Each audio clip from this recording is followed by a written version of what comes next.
Burnout is real, and these school districts are asking a lot of employees.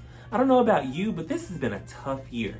Is your flame extinguished? Are you tired? Are you ready for a break? In this video, I'm gonna share with you 5 tips that you can do to reduce burnout, reduce stress, and be more efficient at your job and be happy while doing it. Hey y'all, welcome back to my channel. My name is John, and I'm a counselor that loves to support other counselors. I also help you work smarter and not harder. So I help you plan your events, programs, and interventions so you can be stress-free.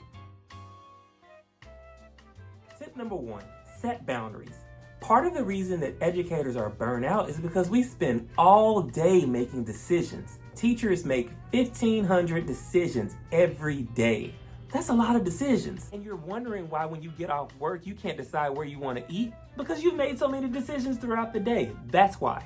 So when it's 4:30, when I'm in my car leaving this building, I don't think about this school. And that's for my own sake. I don't check emails. I don't even have emails downloaded on my phone because I don't want to go home, end up checking my messages or emails and get upset by something. It's not gonna happen. I remember one of the first rookie mistakes that I made, I think it was my second year of being a counselor. I checked my email about 9:30 at night and it was from an angry parent, and it made me so upset that it took me a long time to fall asleep. So I made a vow that I would never check messages at home. Most times you can't do anything about the situation to the next day anyway, so what's the purpose? Also, don't take my work bag home with me. I have learned that if I ever pack up my computer and take it home with me, it's gonna sit in my trunk for the entire night and I'm gonna end up having to take it back to work the next day. No work gets done. I don't do work outside of my contract hours. And that's another lesson that I've learned. If I can't get it done in the 8 hours that I'm in the building, it's not gonna get done to the next day. That's just what it is. Last mini tip for this section of setting boundaries, use your PTO. Do you know what PTO stand for? Prepare the others, because I ain't gonna be here. And take mental health days, because if not, you're not gonna be any good to your school. And the school is not gonna fall apart without you being there. So use your time. Tip number 2, create your own organization system. Now for me, I use a planner and I use a desk calendar. This is an ARC planner that I bought from Staples. I believe it's about $25. You can customize it. You can buy calendar pages and put them in here, or you can make your own. There's specific hole punches for this planner. I purchased this calendar on Teachers Pay Teachers from the Simply Imperfect Counselor. It's really cool and I really like some of the inserts in it, and I'm gonna share some of the examples here. It's also got sections for recommendations for activities that you can do throughout the month, and it's got a place here where you can plan out your lessons and your major things that you need to get done. I also purchased this desk planner from Five Below. It came with this notepad, it's got sticky notes, and here's where I plan my to-do list for the day and that week.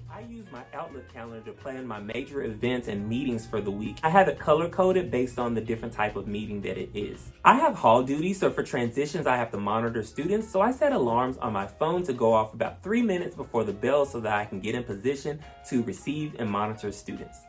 Tip number 3, prioritize tasks. So when I come in every morning, I make a to-do list for the major things that I need to do for that day. I know how to organize the things that I need to do and make sure I get those done first, and make sure I check in with students that I need to see first. And making to-do lists is a form of practical self-care. It helps you to reduce burnout by making sure that you are prepared and ready for your day as much as possible in our role. It also helps you to do the activities that get you the most bang for your buck so that you're not spinning your circles and doing things out of order or doing things that cause you stress. Tip number 4, practice the KonMari method. MariKondo is a famous organizing consultant that specializes in helping people organize their closets, their workspace, and their home. So another way to prevent burnout is making sure that you are organized. So I bought this really cool tray from, where did I get this thing from? Office Max, Office Depot, one of them places. It's really cool because I organize it by my interventions. So I have my deep breathing activities here, positive affirmations in this drawer. I've got goal setting activities here. And so each drawer has activities and resources for when students come in and I need to be able to do individual counseling sessions with them. I like to make sure that my desk and work area is clean. It makes me feel more comfortable and it reduces stress for me when I'm not having to shuffle around papers or look for something important and I can't find it on my desk.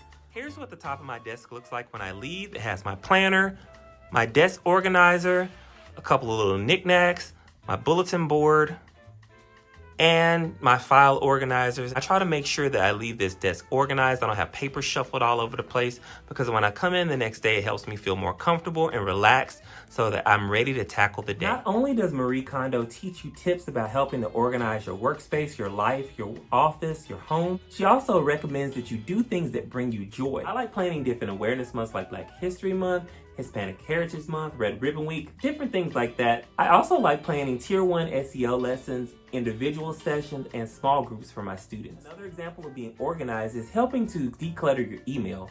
Delete those messages that you don't need anymore. And for me, I also create different folders like bullying, parent contacts, different things on my email list so I can drop those in there if I need them later on. There's nothing worse than when you have to document a situation and you need to come back to it later on and you have to scroll through your emails and try to find something or go in that search bar or whatever. That's why I create different folders, and if I ever need something, I can easily go back to it and get it when I need it. It's also a good idea to organize your digital and your physical resources. So at times it's good to purge things that you don't need. You can throw out things that you haven't used in a couple years. And I don't know if you're like me, I used to be a pack rat and be like, I'm gonna need this. I'm gonna need this later on. But you really don't. If you haven't used it in, let's say, 2 to 3 years, throw it away or donate it to someone else. And that goes for cleaning up your digital resources too. So on my Google Drive, I have different folders for different activities and things. And I make sure that I keep that organized as much as possible because I don't like searching for stuff when I need it in the moment. Tip number 5 to help you reduce burnout is practicing self-care. I did a whole video on the 6 different types of self-care and different activities that you can do in each one of those categories.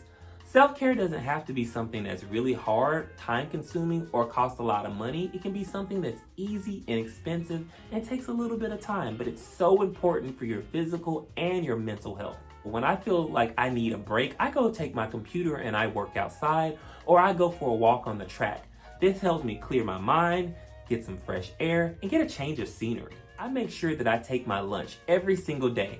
I dedicate at least 20 minutes where I go in my office, close the door, eat my lunch, and watch Netflix or do something that's relaxing to me.